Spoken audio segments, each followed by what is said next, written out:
My name is Mike Jones, and this is my presentation on monopoly capitalism as a driver for obesity in America.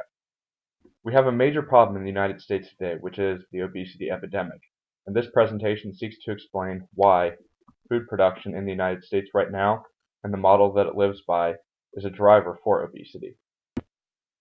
The current food production model seeks to produce large quantities of food using sustainable techniques. In other words, they want to produce the most food they can in the most efficient way possible. However, since these are for-profit entities, their goal is to limit production costs while simultaneously maximizing revenues. In order to minimize costs, they use the cheapest ingredients that are most available to them with the lowest supply chain costs, such as corn. They manufacture foods instead of going through the typical growth cycle of real food sources such as fresh produce and quality protein sources. And then they use marketing strategies to induce more spending as a means to maximize revenues. This chart shows the number of employees per sector of the food manufacturing industry in the United States in 2011.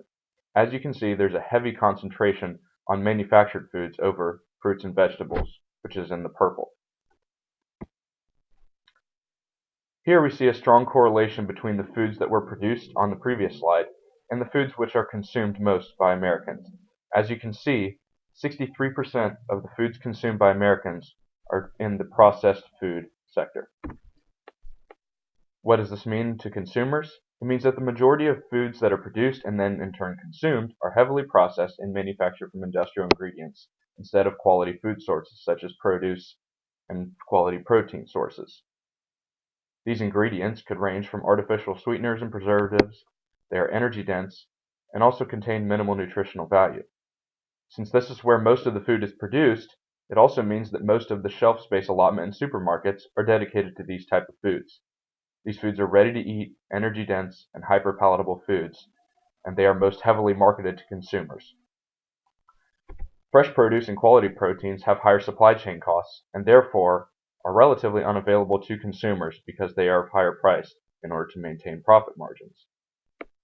This basically means that there's a large quantity of poor foods produced and they are most heavily marketed to consumers. The model suggests that the message is simply to buy more constantly.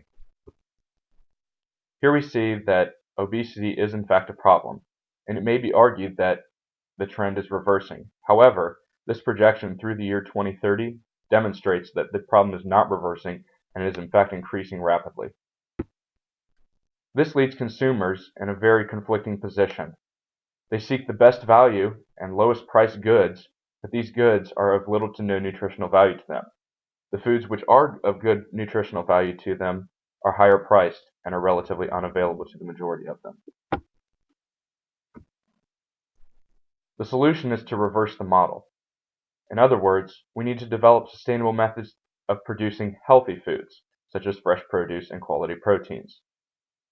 By doing this means that proactive marketing strategies and promotion strategies could be implemented to make fresh produce and quality food sources more available if the sustainable methods are developed of producing them, and we can achieve large quantities of these foods. The only way to do this is to apply pressure to these corporations. We could also implement several policies to supplement the development of these sustainable methods of producing quality food sources, which would also reverse the marketing. In conclusion, corporate food production in its current form is a driver of obesity in America.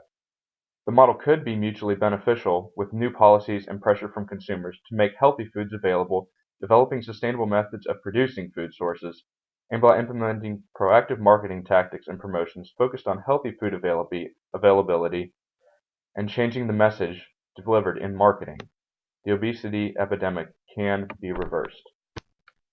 Thank you for watching and have a nice day.